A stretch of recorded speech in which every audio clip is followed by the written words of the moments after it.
How can you go somewhere if you don't know where you're trying to go and what you're trying to achieve? I always like to say that the secret to success is doing a lot of little things consistently over a long period of time. Like, people see the headline, the 50, Yeah. but they don't realize there was a decade that went into that. Of training and building up to it? Everything, you know, you can only get so physically fit for a challenge, and then at that point in time, your mind and your body have to come into alignment, and then the mind takes over. And, you know, one of the biggest questions I get is, how do I come or become mentally tough? And, you know, a lot of people say, oh, you're either born with it, or is it something that you can develop? And I'm in the camp of it's a development process. Anybody can do it. And I mean, it started for me in 7th grade. I grew up as a wrestler in Canada. And I lost my very first match. In fact, I lost almost every match after that. Wow. the entire season. Why'd you keep going? Yeah, I just, you know, I'm the type of person that I don't love to be defined by those moments. It was like the 5K that I huff, or the 4-mile fun run. I don't like the word fun and run together. But either. Yeah. How many people do you see running around smiling? Yeah. But for me, I don't enjoy those moments to define me, and I wanna overcome that. And so I would wake up and study the sport and show up, and you know, you always hear show up early and stay late. And I really did that, and by the time I hit my senior year, I went undefeated. Wow. And it's not because I had any talent, it's because I was willing to show up. And so for me, that's where it starts. Everybody always says I have bad knees. And I say you have bad knees because you don't run. And because that guy right there in that stadium that couldn't get up and walk after his marathon shouldn't have gone on and did what I did. Which means also that I'm not talented or gifted. It was a process that I went through and figured it out. I was obsessed with that not being my defining moment, right? A marathon was the pinnacle of running at the time, and I only gave myself 5 months to get ready for it. And I coach full time now with athletes, and one of the biggest things I try to get people to do is back down off the inspiration and let's build a foundation. Because having a giant goal is phenomenal, and you should. But as long as the time frame associated with it has the proper balance. Because when I did the first world record, had I had the idea to do 50 consecutive, it still would have been a great goal, but not in that year. I had to go through the process and take my knocks and learn and evolve and grow to get to that point where I could even, you know, toe the line for 50. How much of the learning and growing was your body growing and getting stronger and more capable, and how much was knowing how to deal with what you were going to go through mentally? Yeah, both play a very pivotal role, because the amount of volume that I was doing, it's the smaller stabilizers, ligaments, tendons that don't develop as fast as muscles do. And that's why a lot of people get hurt, because they go too quick with the development of these things. And the muscles will always grow faster than the smaller stabilizer things, and people aren't paying attention to those details. And they just get so excited with the enormity of the journey that they're not paying attention to those small things. And if you overlook those, you're going to get injured and you're going to be sidelined. Mental is obviously huge, and that is the sword that you have to continually sharpen. So again, the goal would have been great in 2010. I wasn't nearly mentally tough enough. I had to go through that process to where I could wake up and do it. It's like a muscle. It's like a cardiovascular system. It's something that you can develop, but it takes time. Confidence builds confidence, and success builds success. And having not taken the right steps, I would have ultimately failed come time for the 50. One reason was not enough for me to get back on my bike and do 20 more Ironmans. But as I started going through the list of everything that I was doing and why I was doing it, it's interesting because I would gather them all together, and I'd focus on this big ball. and I would bring it in close to me. And as soon as I focused on that, I started to experience a rebirth. Because now I was focusing on the very, very next moment that I had control over. And everything that I was trying to accomplish and why I was there. And I call this process, now looking back on it, both a rebirth and putting on my uniform, which was the alter ego. And my uniform was those yellow sunglasses you've seen me wear in some of my pictures. And when I put those glasses on, that's when the Iron Cowboy comes out. And that dude is a bad, bad man. And there's nothing that's going to get in his way. And I do a lot of speaking from stage now, and I want to encourage people to find whatever their uniform is, find whatever their alter ego is. Because when you discover that and how to flip that switch, that's when nothing gets in your way. And that's where you shift your focus and you realize what your purpose is. And I knew if I had the courage to get back on my bike and finish that day and then do the 20 more, my life would be different. That you're thinking that while you're there on the ground. And this whole process was about 8 minutes. The whole thing from complete meltdown to breaking all of the purposes and whys down to the realization, the rebirth, and getting back on and going. And it can happen that quick. We're moments away every day from a decision that's going to completely change our life. Every single moment of every single day has a massive impact on where you ultimately end up. And so that was a huge turning point, but it was all the decisions before and after that led to that moment. If the journey you're on is big enough, and it's going to have enough impact and change your life and other people's lives, one reason's not going to be big enough. And you need to put a lot of thought and a lot of preparation and a lot of meditation into all of the reasons why. Because at some point in time, you're going to need to gather all those little bad boys up and intently focus on it to have enough courage to get back up and do 20 more Ironmans after everything that we went through. We're surrounded today by people being satisfied with mediocre. And for me, as soon as I realized that I could believe in myself, and I had a supporting crew beside me and around me, that it opened up a lot of the doors. And the moment I used someone else's standard of excellence, that was just enough to get me moving. And then you need to put that person aside or look past that person and create or do you. Create your own lane. And so for me, once I stopped looking at what everybody else was doing and then truly believed in what I could do, that, combining it with all those character traits that I talked about before, that's when human potential is truly can be found and experienced. How did you develop the belief in yourself? I think just over a long period of time. Again, it's that whole mental aspect of sharpening that tool and putting yourself in situations where you can learn and grow. Success builds success and confidence builds confidence. And just over time, as I started to do things, I was becoming successful at them. And I was doing a lot of little things consistently over a long period of time. And that's what allowed me to build the confidence to take on the next. And so it was learned. It was learned by doing and taking massive amounts of action. So you have to immediately act and go after it. The only thing I'm trying to do is to get people to open their minds as to what is possible. We're living in a day and age where we're limiting what we think is possible. We're getting in our own way. And my thing that I want to get people to do, and you've probably heard somebody say it before, but motion creates emotion. The hardest thing to do is start moving, engaging. Once you start to move and engage, you realize two things. One, it's not as scary as you thought it was. And two, you actually start enjoying what you're doing. It was the only thing that was scaring you was the first action. Dude, I'm just like every ordinary dude that's out there. I just have learned to put myself in the game.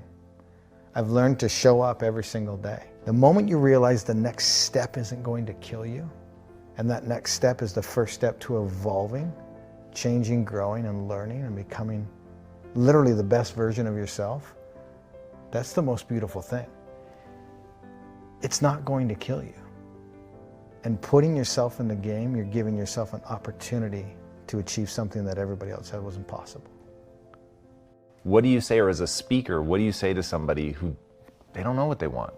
I've got a friend right now who's massively struggling, and it's the exact question I asked him. I said, what do you want? What's your passion? What are you trying to accomplish? He could not answer the question. And so my next question was, this is what you have to do first. You have to find out what you want and where you want to go. Then we can start formulating the plan. You can't formulate a plan and figure out the steps unless you know where you're trying to go. You'll just spin around in circles and probably move backwards. How can you go somewhere if you don't know where you're trying to go and what you're trying to achieve? And here's what people do, is they get dead set on the journey that they want to take, and they're so rigid with how they're going to get there that they don't see the door over here, and they don't see the bend in the river, and they try to cut because they know they're going right here, and they try to cut through. Well, they didn't know at this bend of the river there was a paradise and a picnic waiting for them that would have opened up a door. Maybe their sweetheart was waiting there for them. Don't be so rigid with how you're going to get there, because that's how you're going to discover what your passions are and who's supposed to be on your journey. And that's how truly you're going to discover what your passions are, by showing up every day, digging, grinding, hustle, whatever you want to call it, and being open to all the opportunities. Yeah, for sure. One thing I've learned is I can't change anybody. They have to be in a space and ready to do it and do it for themselves. And so for me to hold somebody to my standard, I think is somewhat unfair. Now, I hate excuses. I hate entitlement. I want to hold people to that standard, but it's not fair because they're on their own journey, and I'm not living from their perspective. Everybody's heart is different. And for me to judge somebody else to my standard is unfair because I don't know where they are in their journey. And they could be at the beginning stages, and it would have been unfair to judge me at 24. 41 today. I've learned a lot and I've grown a lot. So my standard at 41 is different than my standard at 24. So if I'm trying to hold a 24-year-old to my standard, probably not realistic. Maybe I'm cautioning people that are listening to take a step back and to understand, take a minute to understand what that person's heart possibly is and where they are on their journey in retrospect to where you are on your journey. That's really, really insightful. I love that a lot. And knowing what somebody's heart is, I think is, I'm going to use that. That's really, really interesting. What is the impact that you want to have on the world? Man, the impact. I am not here today to change anybody. And we just had a good conversation about people at different times of their journey. And for me, I literally just want to have people understand that you have to move to start feeling something. And if you move and start feeling something, you're on your way to the best version of yourself. And the impact that I want to have is just to have the ability to get you to live outside of the existence that you're in and to open it up to what's truly possible. And if I can just get people to understand that you're in your own way and to open up Pandora's box, per se, then you'll truly find what your limits are. And I hope that you don't find your limits.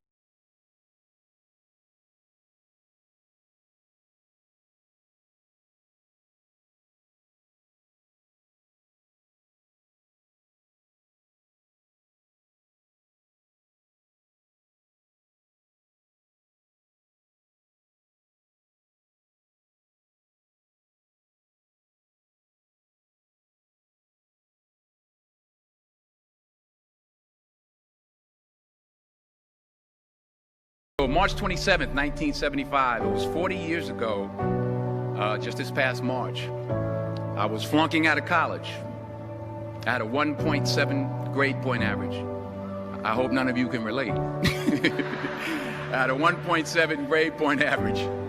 I was sitting in my mother's beauty shop. They still call it beauty shops now? What they call it now? Yeah, I was sitting in the beauty parlor. I was sitting in my mother's beauty parlor, and I'm looking in the mirror, and I see behind me this woman under the dryer. And every time she looked up, every time I looked up, she was looking at me, just looking me in the eye. And I didn't know who she was, and I said, she said, somebody give me a pen, give me a pencil. I have a prophecy.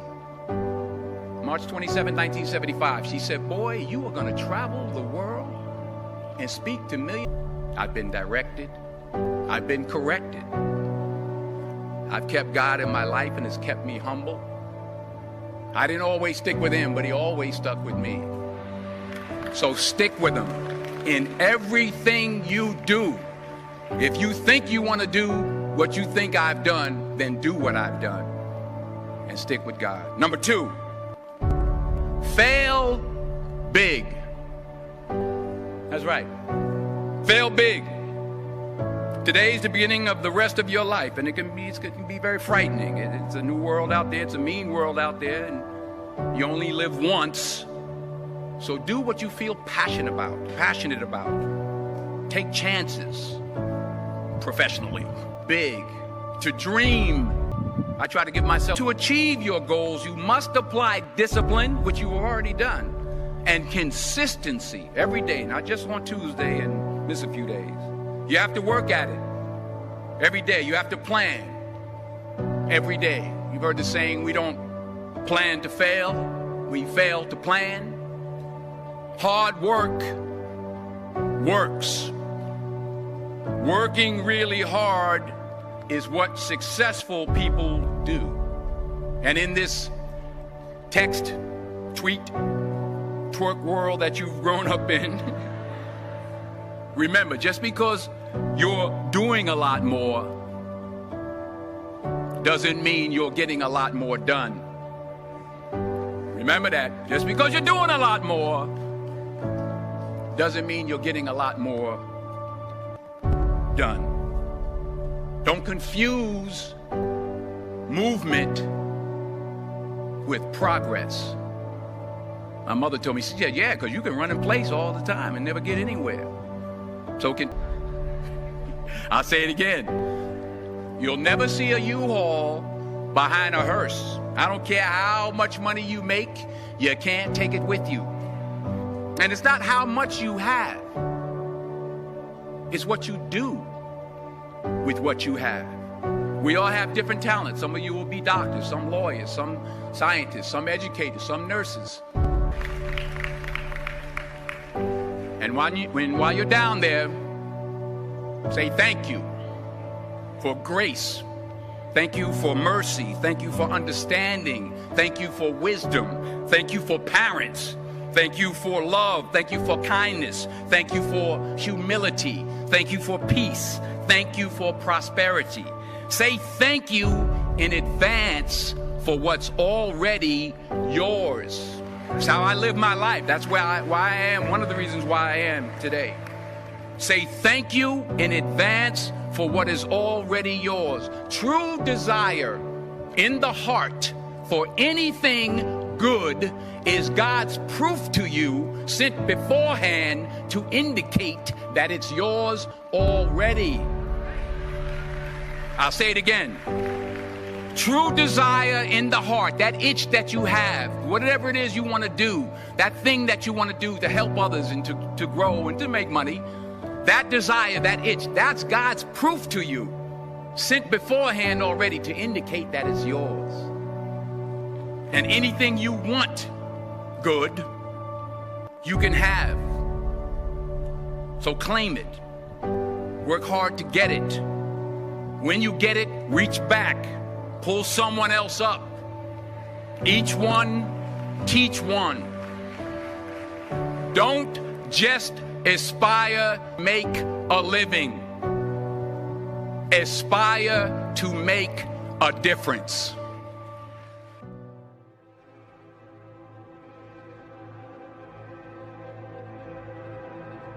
you're still here. And you get another chance this day to do better and be better. Another chance to become more of who you were created and what you were created to fulfill.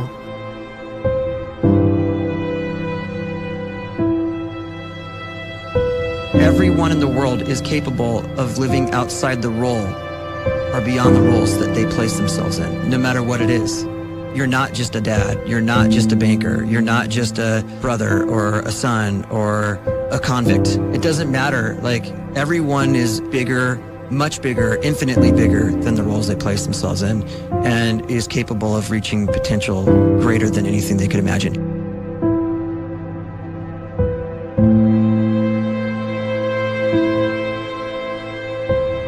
You can live the life you desire. It's right there in front of you. But in order to achieve it, you must first see it, then believe it, and then you must graciously ask and train your brain to help you execute your vision.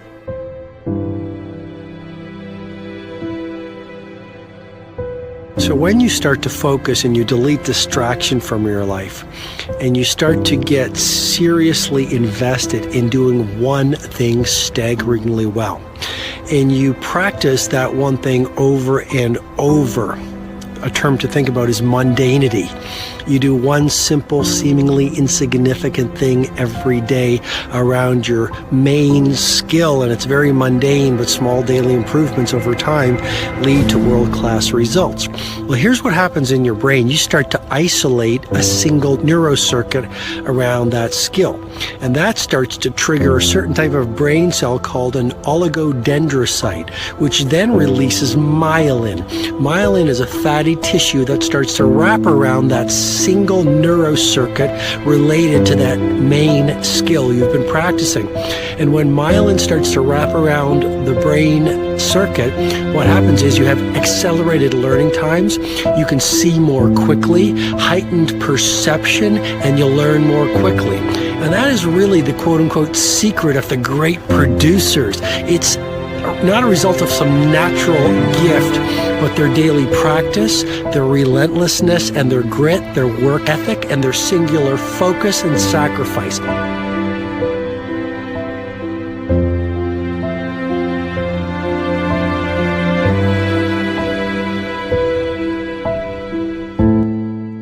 You want to be somebody greater than the person you are today. You see yourself succeeding, you have a vision, you have a dream. Congratulations. You're already 10 steps ahead of 95% of the world. Imagine if Michael Jordan was scared of missing. He would have never taken a shot. Imagine if Steve Jobs was afraid of people not liking his product. There would be no iPhone. So ask yourself this. Do you want to be a person who fears failure, or do you want to be a person who loves success? Which one? Because you're going to have to pick today. And I'll tell you one thing. One is a failure, and one is a success. And if you love success, there is nothing that can stop you. All those negative things people say will mean nothing. They're going to talk about how only 1% make it to the top. Big deal. Want to know something else? Only 1% stick with that fitness program long enough to see results. Only 1% of nerds stick with that video game long enough to get good at it. Only 1% of relationships stick it out to the end. That doesn't mean you have a 1% chance.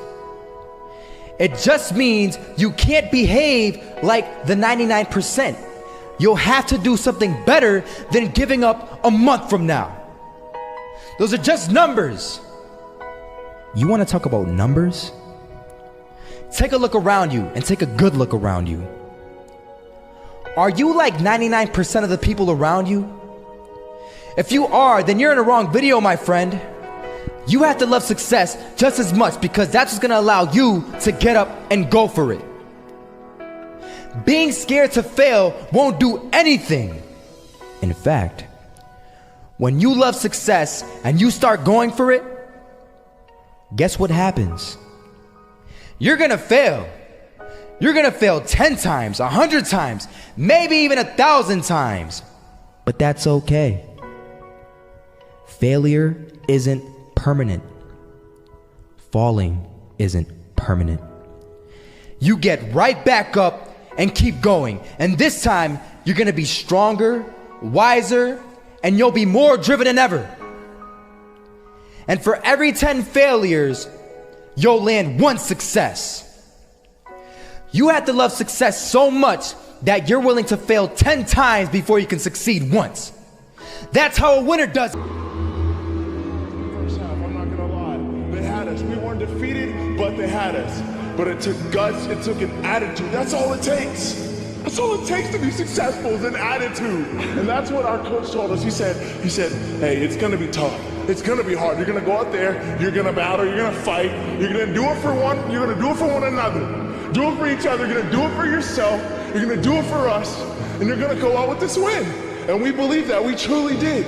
And it's an awesome feeling. It's an awesome feeling when you truly believe that you're going to be successful. Regardless of the situation, regardless of the scoreboard, you're going to be successful because you put in all the time, all the effort.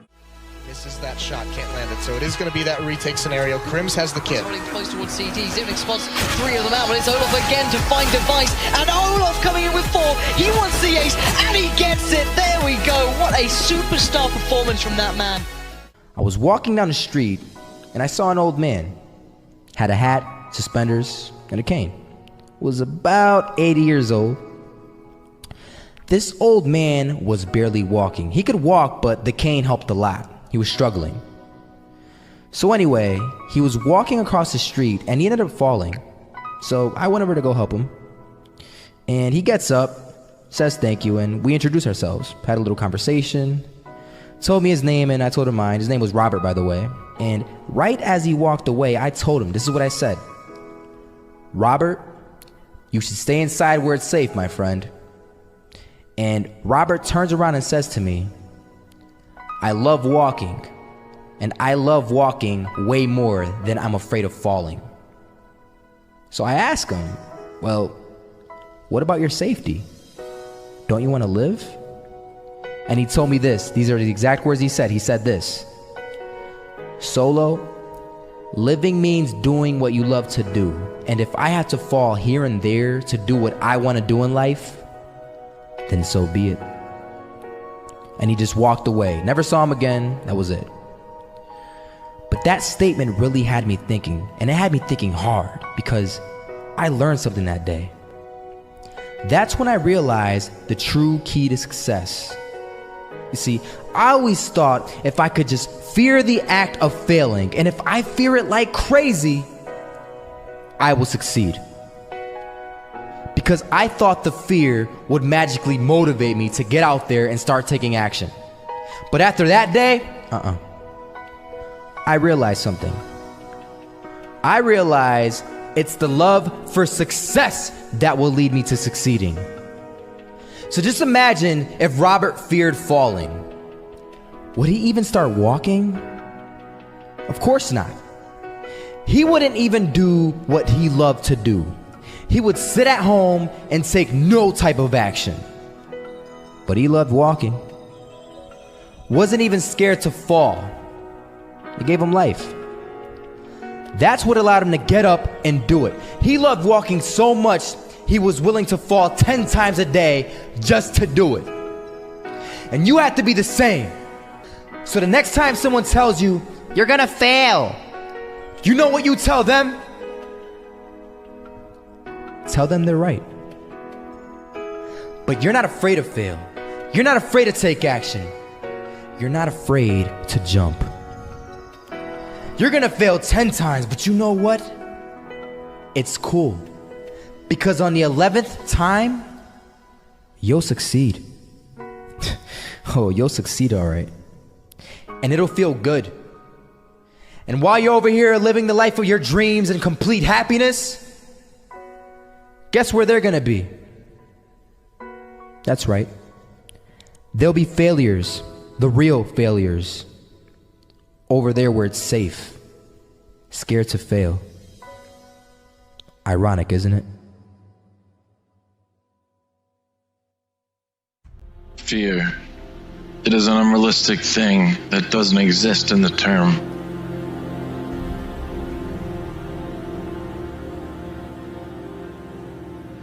Will fear the outcome of the future. Students fear their bad grades, as parents fear for the future of their child. Businessmen fear from the loss of his business, and athletes fear from the failure. But what I want to ask is, why do you care if you get bad grades? You won't die because of it. Why do you worry about your child? He will fall, but he'll also learn things. Why to fear from the loss of a business? You can learn and double your profits in the next year. And why to fear from the failure if it's just another step towards success? Just a mindset of fear that is pushing you back. It's fear that pulls you towards failure. According to the law of attraction, similar energies attract each other just like a magnet. Negative energy will attract negative outcomes, and positive energy attracts a positive outcome. If you think you might fail, then you will fail. If you think my business might go in a loss, it will go in a loss. As a great saying, what you believe you will achieve. Your belief of failure will make you a failure. Your belief of a loser will make you a loser. Simply what you think about yourself. People will think the same about you. Your perception of yourself will reflect in your actions. A loser will always behave like a loser, and a leader will always behave like a leader. Now it's up to you. What do you think about yourself? Fear is not a solution to your problems. It's like the cancer that will destroy your inner heart and will make you a living dead body. Don't think of those things that are not in your hand, and work hard on those things that are in your hand. If you are a student, then work hard and smart for your exams. Give your best in it and forget results, because it's not in your hand. If you are a businessman, then put full efforts to make your business successful and believe that ultimately your final destination is success. Never afraid of failures, they are just a step for your success. Learn from them and go ahead. A proactive person always gets positive results because he thinks positive. He attracts positive energy. And a reactive person always gets negative results because he thinks negative. He attracts negative energy. And fear is negative energy. We fear because of society pressure. If I fail, people will call me a failure and a loser. It's a fear of people that will destroy us. We eat, sleep, dress, dream what society demands. I don't want to be a doctor because my family hates doctors. We don't care what you think about that profession. I don't want to be a sports person because here society does not accept them. But you don't care what you think about that profession. I can't wear that dress because my friends will not like it, but you don't care about your likeness. I can't dream that much big because people will laugh at me, and you don't care about your feelings. It's fear that is pushing you back. Just forget what people in society think about you. Do what you love, dream what you're passionate about. Never give up.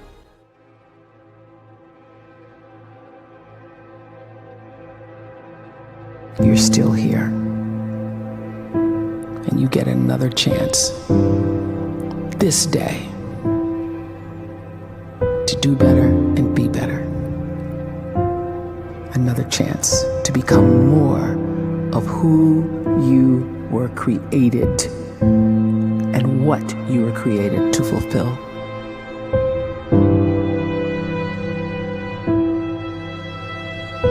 Everyone in the world is capable of living outside the role or beyond the roles that they place themselves in, no matter what it is.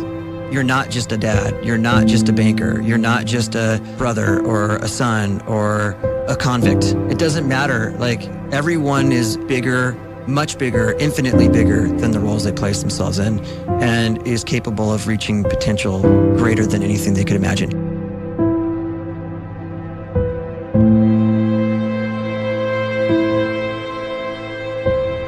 You can live the life you desire. It's right there in front of you. But in order to achieve it, you must first see it, then believe it, and then you must graciously ask and train your brain to help you execute your vision.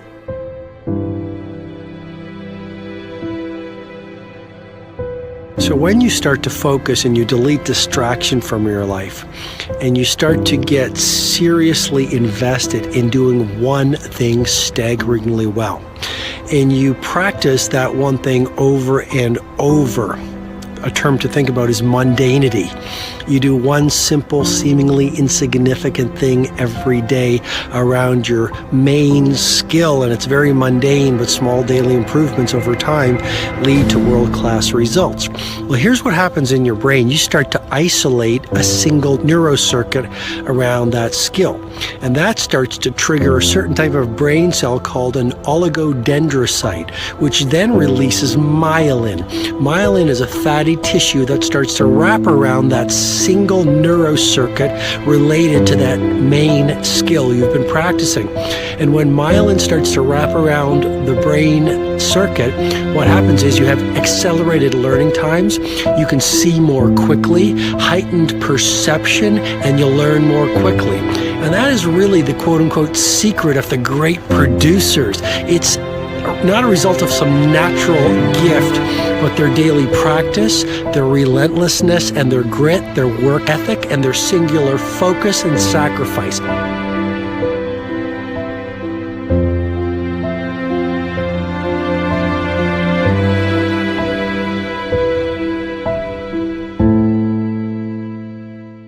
A great life is built not by revolution. A great life is built by evolution. Small and steady wins the race. What you do every day is far more important than what you do once every decade. I want you to really think about that idea. What you do every day is simply your life in miniature. And as you live every single day, so you're crafting your life. What you do over the next hours is really building your future. And if you can just get every single pocket of 24 hours right as best as we humanly can, the rest of our life is going to take care of itself. So small wins matter. The scripture says we will eat the fruit of our words. You are planting seeds when you talk. At some point, you're going to eat that fruit. My challenge is make sure you're planting the right kind of seeds. If you want apples, you have to sow apple seeds. If you want oranges, you can't plant cactus seeds, poison ivy seeds, mushroom seeds. You're going to reap fruit from the exact seeds that you've been sowing. In other words, you can't talk negative and expect to live a positive life. You can't talk defeat and expect to have victory. You can't talk lack, not enough, can't afford it, never get ahead, and expect to have abundance. If you have a poor mouth, you're going to have a poor life. If you don't like what you're seeing, start sowing some different seeds.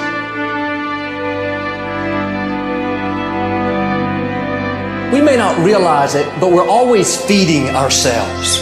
What we watch, listen to, the people we're around, the thoughts we're dwelling on, that's feeding our inner man. If you go to lunch with people that talk bad about the boss, make fun of a coworker, put down a friend, they're feeding you gossip, feeding you jealousy, feeding you disrespect.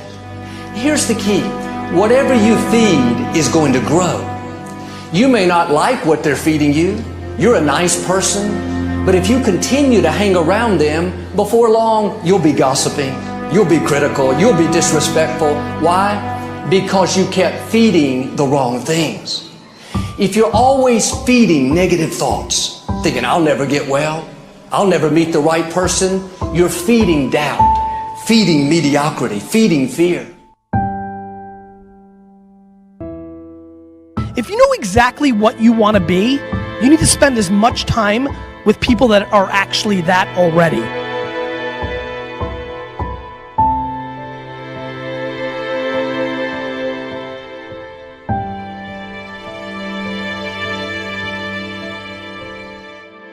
You cannot let a fear of failure or a fear of comparison, or a fear of judgment stop you from doing what's going to make you great. You cannot succeed without this risk of failure. You cannot have a voice without the risk of criticism. And you cannot love without the risk of loss. You must go out and you must take these risks.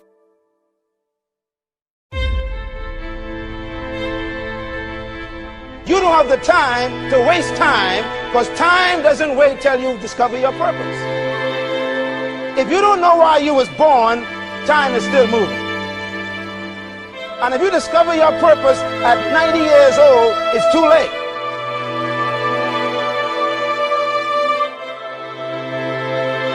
You don't know how young you are. What if you die in 2 years? You're pretty old right now. You got 2 years left.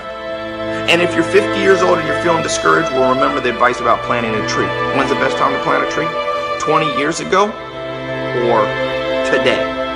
So if you're 50 and you feel like life left you behind, well, get started right now. Better late than never. Better late than never. Don't think about time and age so much. It gets people distracted. When the whole world's distracted, you be focused.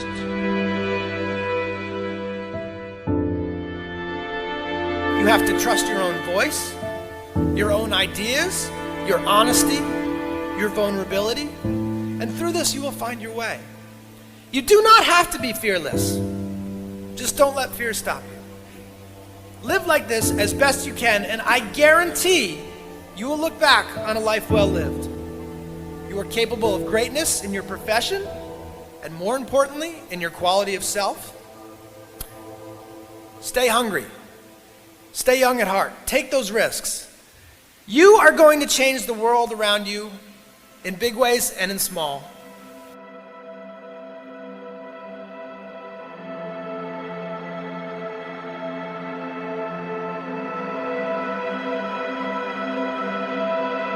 But see, anybody, if you want to, can go searching for a good plan, pick it, and start working it. And sure enough, as the time passes, as it surely will 5 years from now, 10 years from now, then you'll be winding up wearing what you want to wear, driving what you want to drive, living where you want to live, become what you want to become.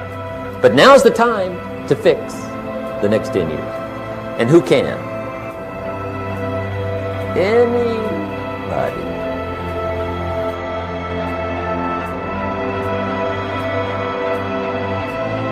You were created to give life and make a difference with your gift somewhere. That's why you came to this place.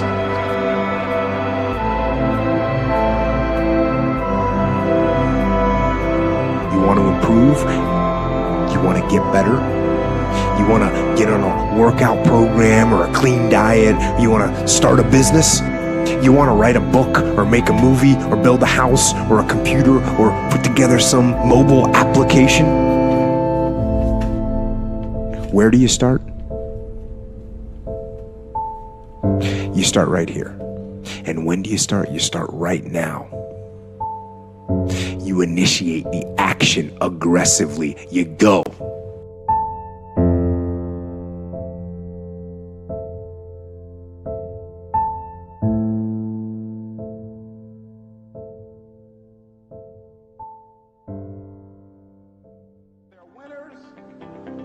There are losers, and there are people who have not discovered how to win.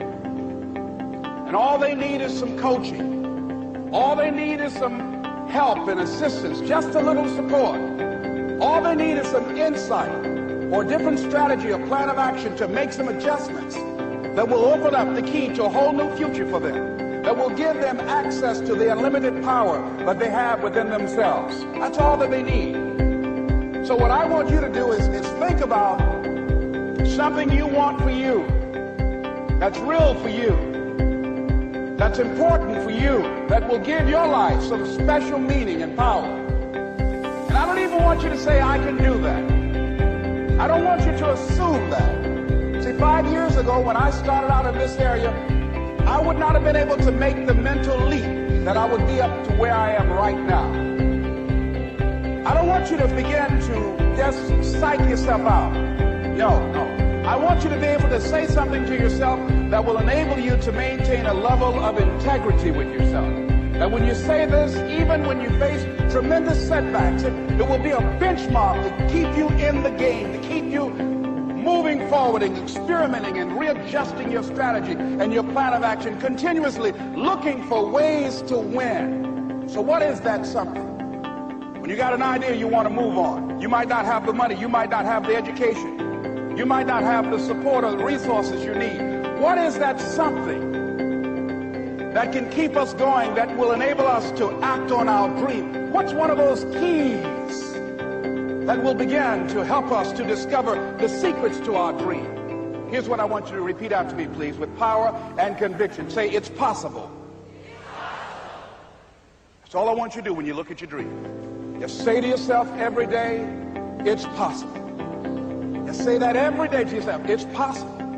Because what does that do? See, it begins to change your belief system. See, the way in which we operate, ladies and gentlemen, it's a manifestation of what we believe, what's possible for us. Whatever you've done up to this point, all that it really is a duplication, it's a reproduction of what you believe subconsciously that you deserve and what's possible for your life. Most people operate out of their personal history, out of their memory, things they've done, things they've experienced, things they've seen, things that they have observed. What I'm suggesting that you operate out of a larger vision of yourself. I want you to see yourself doing what you want to do, experiencing what you want to experience, having what you want to have, doing what it is that gives your life some meaning and value. Operate out of your imagination, not your memory. Because whenever you look at where you want to go, I'm wanting to warn you, you will have some conversation back here after you go through the data that you've experienced in life saying you can't do it. And so what you want to begin to do is ignore that inner conversation. Well, most people, ladies and gentlemen, when something happens to them, what they do is they begin to believe that that's the way it is. That's the way it's always been. And they can't see the possibility of it being any different. Example, before April 1954, the common belief, the universal belief, because it had been tried